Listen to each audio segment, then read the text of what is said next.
Anybody in Shedeur's position, 5th round pick, going into the following season, you didn't have an outstanding rookie year. You should be nervous. So I'm excited for the room that we have, and yet not opposed to add to that room. Obviously, it doesn't matter what position, but especially that position, you're constantly trying to find the guy. Right. Todd Monken don't owe Shedeur nothing. Todd Monken didn't draft you. So Shedeur should absolutely be nervous. Right now, the Cleveland Browns quarterback room is straight up one of the trickiest situations in football. You've got money locked into Deshaun Watson. And seriously, where is JJ getting all that cash from? That alone makes the cap situation wild. And on top of that, the Browns are sitting on a ton of draft capital for this upcoming draft. Everything's stacked, and it's creating a scenario that could get really messy if they don't navigate it carefully. You got one of the more intriguing ones in football. You got Deshaun Watson, who hasn't been on the field a lot at all. You got Shedeur and Dylan Gabriel, who are young but got potential, right? So how do you kind of view your, what you're coaching here and what you're about to get into? Well, it's interesting. When you watch the back half of the year and you look at Shedeur, what you do see is a little bit more mobility than I thought. Right. He has a knack for getting out of trouble. Yeah. He certainly has playmaking ability. That you do see. I do think there's something there to work with. Yeah. I wasn't here during the year, so to be able to drill down at preparation or what they were doing offensively with him. And also, you got to be able to surround your quarterback with weapons. Right. And guys up front. Allow him to protect him.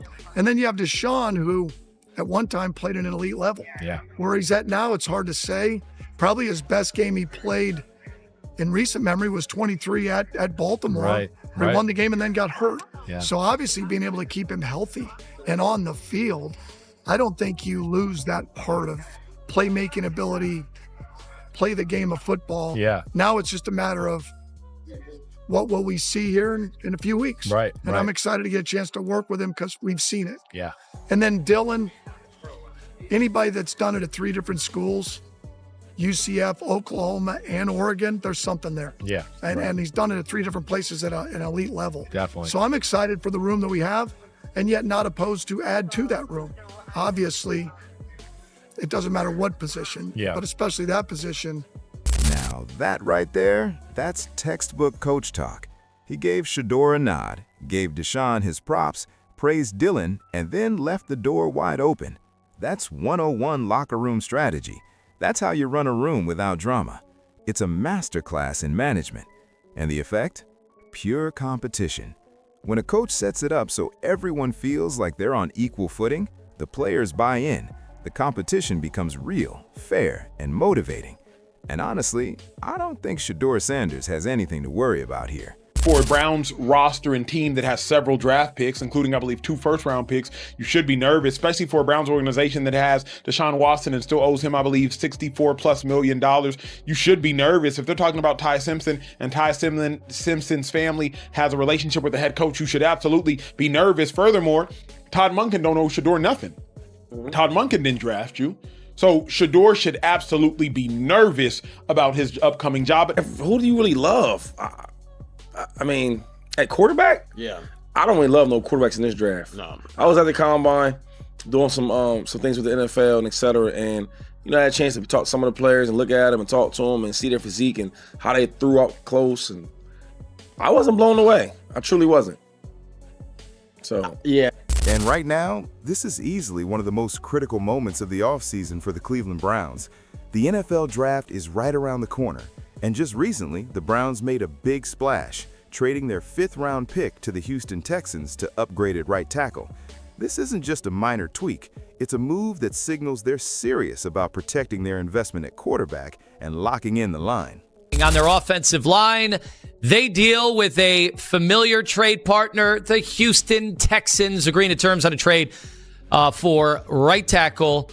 Is it Titus Howard to Cleveland in exchange for a 5th-round pick, 3-year, $63 million extension, also in addition to the trade. So you gave up a 5th-round pick.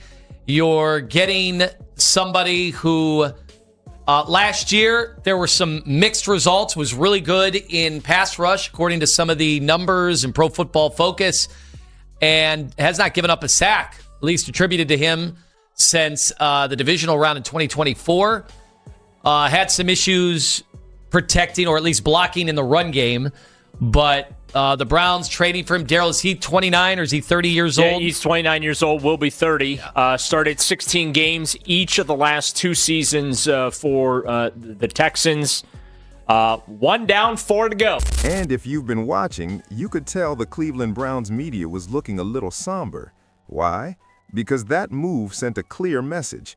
By spending that kind of money on a right tackle, it basically signals they're unlikely to chase a free agent quarterback this offseason.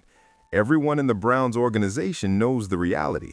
Before thinking about any other quarterback options, they need to shore up what they already have. They've got too many holes to fix, and it all starts up front on that offensive line.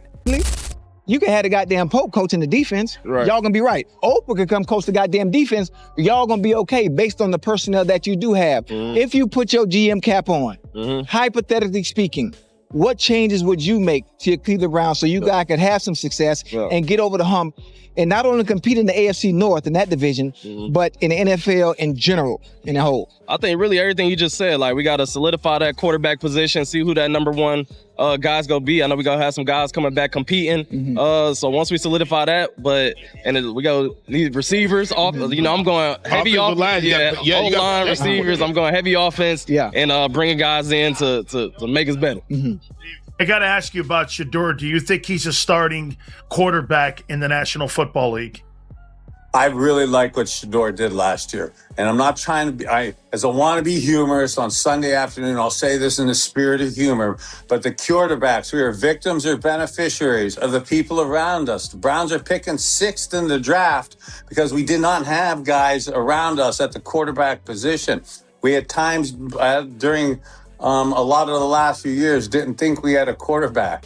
When Shedeur came in with a really struggling offensive line last year and a really lack of separation of our receivers, it was incredibly impressive to me how Shedeur Sanders, quarterback the Cleveland Browns, and made plays. He absolutely deserves to be an NFL quarterback. And I'd like to see him with better talent around him, a better offensive line, and I think he's going to get an opportunity this year in Cleveland to showcase.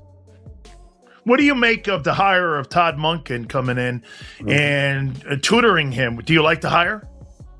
So I do. And one other thing on to Shedeur is, a lot of people say, the personality, I'm not sure of his personality, too much of this.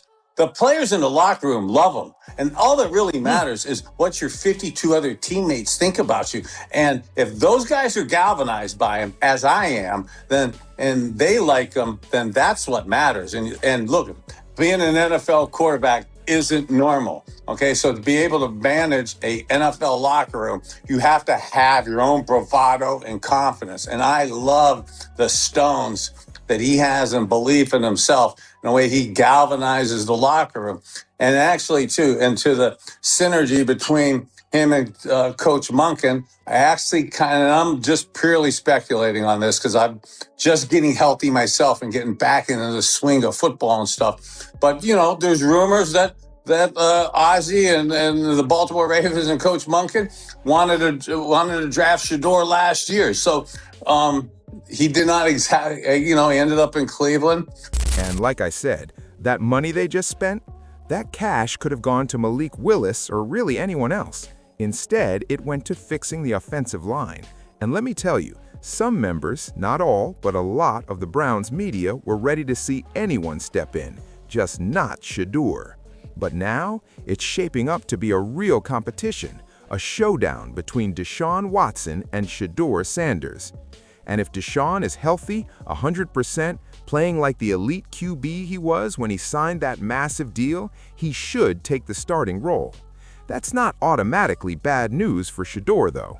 Worst case, he sits behind a Pro Bowl Deshaun Watson, gets more reps in practice and more time under a coach invested in his development. Could be a lot worse, so honestly, I'm not mad at it. Either way, this is a huge opportunity for Shedeur Sanders. But now it's your turn. Drop your thoughts below. I want to hear what y'all think. And if you haven't already, smash that like button for me one time. As always, peace and chaos.